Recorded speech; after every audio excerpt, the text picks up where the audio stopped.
Hi everybody, Assalamu alaikum wa rahmatullahi wa barakatuhu. I hope you all are doing absolutely amazing.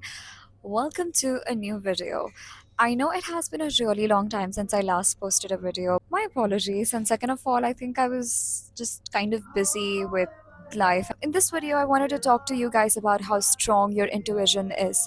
A lot of the times, we tend to ignore our intuition, our gut feeling. We tend to very easily lay a cold shoulder to how deeply we feel, to how things that we can make sense out of are not generally the things that we have to normalize. We can rationalize something might make sense on the face, but deep down that there is something off, right? But we tend to lay a cold shoulder to those emotions because since our childhood we have been taught how to shut down our emotions. Whenever we would so to say vocalize our opinions about anything, we would be told that you are invalid, keep quiet, what is the logic, how can you back this up? But you were always kind of told that you'd rather put logic and facts into the picture as opposed to just having your own internal dialogue get vocalized. In order to sort of explain further what I mean by what I'm saying right now is, I went to this college for only one semester until I then switched it.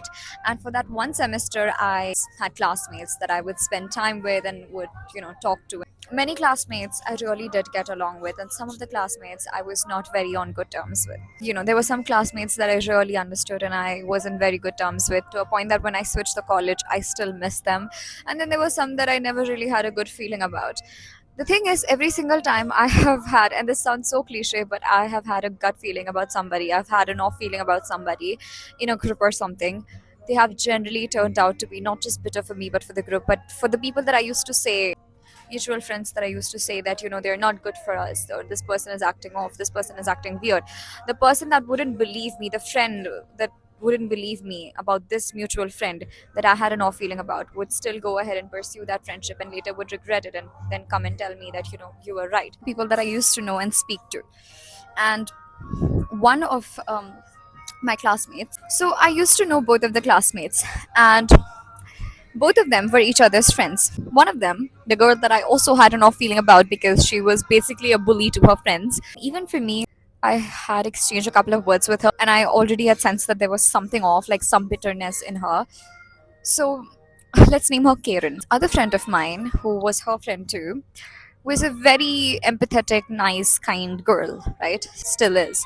And she's such an empath and a soft and a very caring girl, right? Like very soft, empathetic, friendly girl to everybody. So I told her that, you need to stay careful from her. I don't really sense a very good energy from her. I feel like she's kind of selfish. And I think you need to stay away. I think you need to be careful of her. So I told this to the empathetic friend that I had, classmate more like. And then she sort of just heard me out and probably nodded it out and didn't really take me seriously. But of course, after I left the college, it has been a year now, and we randomly, and by the way, that empathetic friend of mine was following me on my social media throughout, right? Throughout this one year. Recently, we met at a public place. She came up to me. She met really nicely. We barely ever spoke while she was in the same college as me, while I was in that college. But all of a sudden, she seemed really excited to have met me. And then she comes and tells me that, Khairunisa, that girl that you warned me about.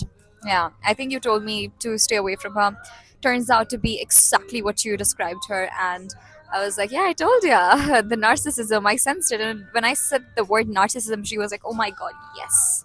That is so true. Since my childhood, I can literally able to even count the number of times I've been made to feel like I am super sensitive and super emotional.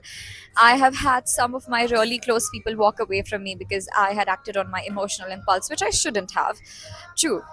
But the same emotions in me have allowed me to tackle some of these situations and predict any person being not very good for me, my people, and just make it known like this to myself if it was needed. Like sometimes your subconscious knows knows what's right and wrong because it kind of has a very deep level of knowledge and understanding of everything, and it internalizes everything. Your conscious, however, knows when to rationalize it, when to not rationalize it.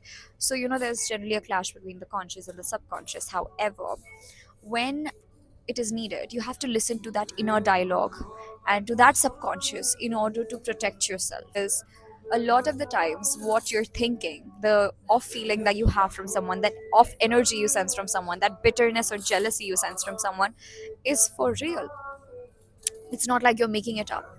I know many people are going to not even listen to you, not believe you in the moment. They're going to tell you that no, but you're just joking, you're just lying. Let them not believe you, you know. But if your emotions, your understanding of human behavior is helping you to predict things before it actually starts to harm you and then leave you, and then you want to put up your guards in that moment, and you want to cut off the person right at the first sign of disrespect or something that you sensed in the initial moments of meeting with them and dealing with them, then cut them off, because you don't want to extend this and then face big time later. The thing with toxic people is toxic people never change. They find victims, and obviously they go everywhere. They're going to come to everybody, no matter who you think you are. If you think you're the strongest person out there with the best level of boundaries, people are still going to try to come, use you, get to know you, because people who are extremely toxic, who want to use people for just their materialistic wealth, something that they can benefit with, they're going to use and leave. But the empaths out there, they're not thinking extremely rationally and logically, and whenever you have tried to put logic forward, probably you were told by your family that you're not supposed to.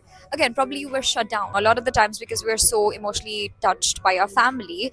What happens is people tend to fall victim to emotional manipulation, and that's why they start doubting themselves whenever they think that somebody's acting all weird and suspicious and do not have the best intentions. Now we tend to shut down because probably you were told that by a very close friend or a family member that even if they used or abused you in the name of love or anything, when you meet up newer people and when you sense similar behavior, you think that no, okay, I normalize this from this family member, so I can normalize even that.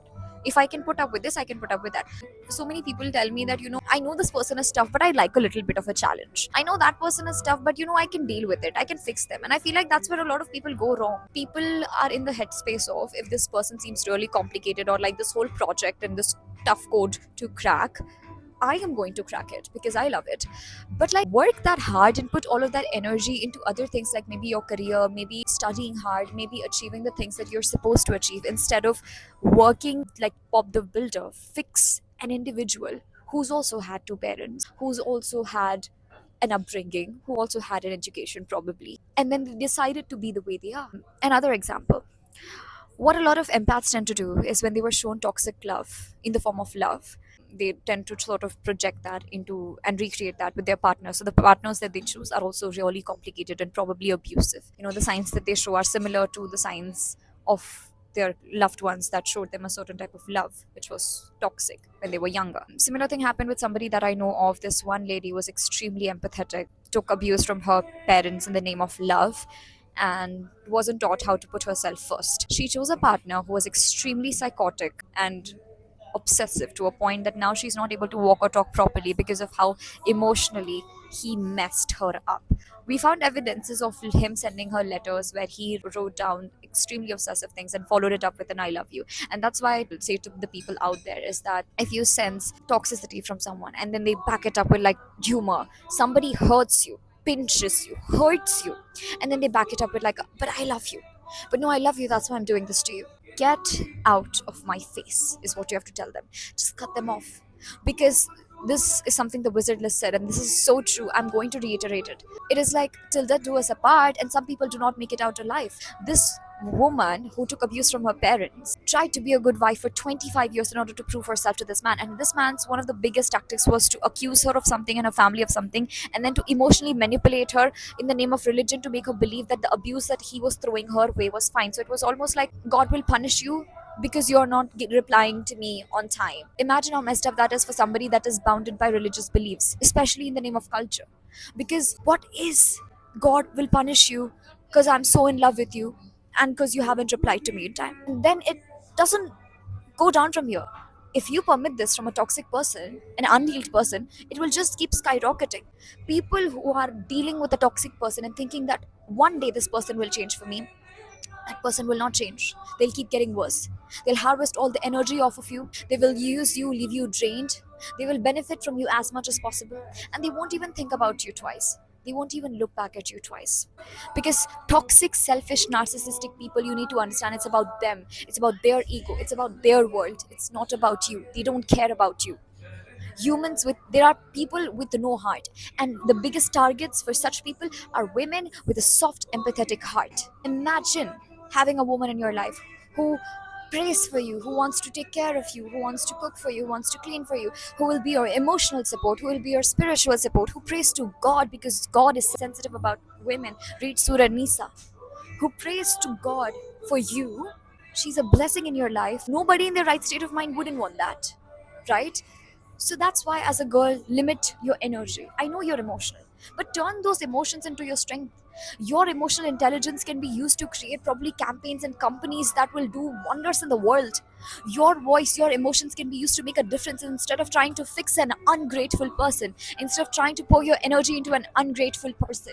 You can do so much with your emotional intelligence. It's about the time that you learn how to put your emotions into the right people and the right places. And that is a small reminder from me to you guys. Love is not abuse, abuse is not love. Let us not contaminate the word love. Love is peace. Love is not spike and fall of dopamine and cortisol like this. Love feels boring, but it's peaceful. When you should see somebody who you love, you are supposed to feel at peace. People who love you are supposed to minimize your pain, not maximize it. When you get that, trust me, life will not be very easy and then all rainbows and sunshines, but one thing that will happen is you will be able to square out the people that are not meant to align with the highest version of you, and then what? You'll be lonely for some time. But the people that are just going to love you for you, that will love and protect your inner child, will come to you. And I am a living example of that. I had to cut off a lot of people like flowing water, like this fast.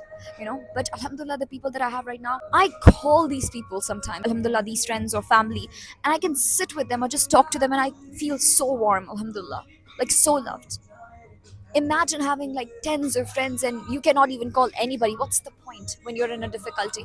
Or you cannot even talk to anybody by being your free, authentic self. That's misery. And you do not want that for yourself if you have a good heart. If you have a good heart, Allah will give you everything you deserve, inshallah. Alright, Jazakallah khair for watching this video. If you like this video, do hit the like button, share it, and subscribe to my channel for more such videos in the future. And inshallah, until next time, take care of yourselves. Allah Hafiz, Biman Allah.